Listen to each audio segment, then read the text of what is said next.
All right, good morning, everybody. All right, so for our math lesson today, we are going to be learning about telling time, measuring time. All right, so as we start off always, we are going to start by introducing our standard. Our standard says, I can tell and write time from analog and digital clocks to the nearest five minutes, and estimate and measure elapsed time using a timeline to the hour or half hour or on the hour or half hour. All right, so today we are going to be focusing on the difference between an analog clock and a digital clock, and then we're also going to be talking about the parts of a clock and how we can tell time and how we can measure time. All right, so if you guys look to the back of the classroom, you guys will see our analog clock. That is our analog clock. So those are what analog clocks look like. And for digital clocks can be the clocks on your phone, the clocks on your iPads, your Chromebooks, or even if you have a digital clock in your home, your microwave, your stove. If some of you have grandparents, they may have like a little radio digital clock on their nightstand. Those are digital clocks. All right, so first, I'm going to ask you guys a couple questions about clocks to see just what you guys know. All right, so who knows what the shorthand of a clock represents? Yes, the shorthand of the clock represents the hour. So it represents the hour that we are currently in. All right, who can tell me what the longhand on a clock represents? Yes, the longhand on a clock represents the amount of minutes that have gone by. All right, and who can tell me what the numbers on the clock represent? It can represent two things. The numbers can represent either the hour that we are in, but also the minutes as well. And we'll talk a little bit more about that. All right, so if you guys look at the analog clock, or if you guys look at the clock that I have provided to you, I forgot to mention that I passed out like clocks to each individual table group so they can look at it closely. So if you look at the clock that I gave you, you will see that in between each number that there are small little dashes. Those dashes represent the minutes. All right, so let's see. Who can tell me what skip count is used to tell time? So if I have 12, 1, 2, 3, what skip count is used for me to tell what time it is, like the minutes? Yes, the skip count that is used is we are skip counting by fives. All right, so with that being said, I'm going to play a video with you guys, a video for you guys, and this is going to help you understand it just a little bit more. All right, so we're gonna go ahead and play the video.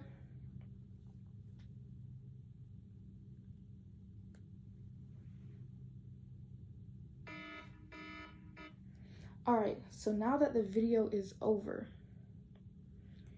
who can tell me, again, we know what the hour hand is, we know what the minute hand represents.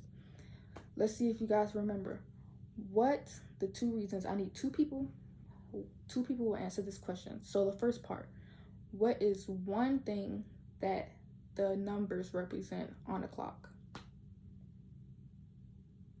Yes, the numbers represent the hour. What is the other thing that the numbers represent on the clock? They represent the number of minutes as well. Yes. All right. So with that, I have paused the video. So the clock on the board, on the screen, you are going to decide what time is on this clock. So make sure you use your skip counting, the hour hand and the minute hand, and the dashes as well, if you see it pointed to a dash. Okay, so for the first clock, just for the sake of time, the first clock, the hour hand is pointed at the 4 and the minute hand is pointed at the 11. So students would tell me that that is saying that it is 4:55 p.m. And then in the video, the next one I would show is time is next, for the next clock for them to represent. Let's see if I can remember. So for the next one, they will have the hour hand pointed at the 7 and the minute hand pointing just after the 5. So that first dash after the 5. So students will tell me that it is 7:16 p.m. And then we have one more question, just for the sake of the video, but they'll go through the whole video and have time to figure out the times of everything. For one more, we have our hour hand pointed at the 6 and our minute hand pointed at the 12. So with that, students would tell me that it is 6 o'clock p.m. And then towards the end, we'll focus on me giving them a time, and then they have to draw the time that I give them. All right, so now that the video is over, now I am going to have you, I'm gonna have you look at a time that I give you. You guys have a blank clock, or you can use the clock at your table, and you guys are all going to work together to figure out how you can put this time on the clock. So with that, the time that I'm giving you is 7:53. Remember that those dashes represent 1 minute. So you're gonna write 7:53, and then you're going to put 7:53 on your clock.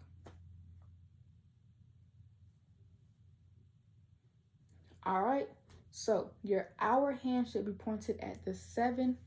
Your minute hand should be pointed, if you go to 50, so if you go to 10, so if you go to the number 10 on your clock with your minute hand, and then count up 3 notches from 50, 51, 52, 53, that will give you 7:53.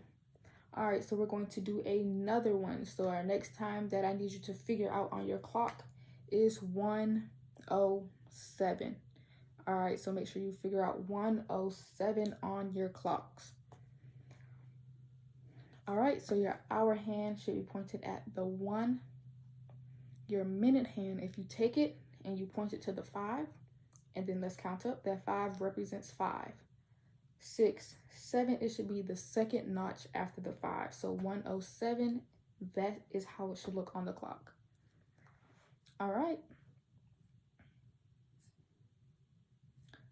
So now that we have gone over the parts of a clock, how to tell time, and also how to display time on a clock. All right, we're going to go over the parts of a clock one more time. We know the hour hand and the minute hand, so we're going to leave that alone again. So we have our numbers. What do our numbers represent on our clocks? There are 2 things that they can represent. Yes, our numbers represent our hours. All right, we have our second one. So for our second question for this one, what do the numbers represent on the clock as well? They also represent our numbers. All right, so we have our little notches in between each number. What do those notches represent? Those notches represent our minutes. Those are our minutes. Remember. All right. So go ahead and take out your math binder. You're going to turn to page 56 and 57 for today's assignment. All right. If you can't find it, raise your hand. Myself or our binder helper will come and help you find it. All right. Everybody should be there. I'm going to give you 10 minutes to complete this assignment. 10 minutes to complete this assignment.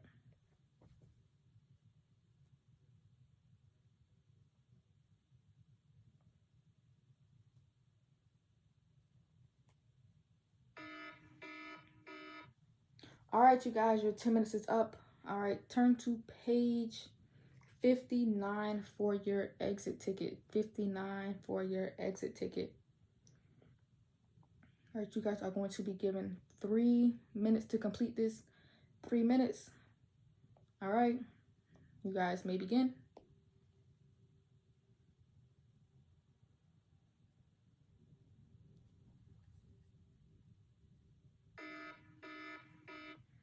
All right, you guys, go ahead and rip your exit tickets out and go ahead and turn them into the math binder for me, please. All right, so I'm going to play another video, and what we're going to do, we're going to continue telling time. All right, so we're just going to do the same thing that we did with the other video, but we're going to have different times. All right, so, and then with that, we will work on that to the end of class, since the exit tickets kind of take up, well, the assignment and the exit ticket takes up just a little bit of time. I would just do like a little video, because there's not much time between the end of math and getting ready for lunch.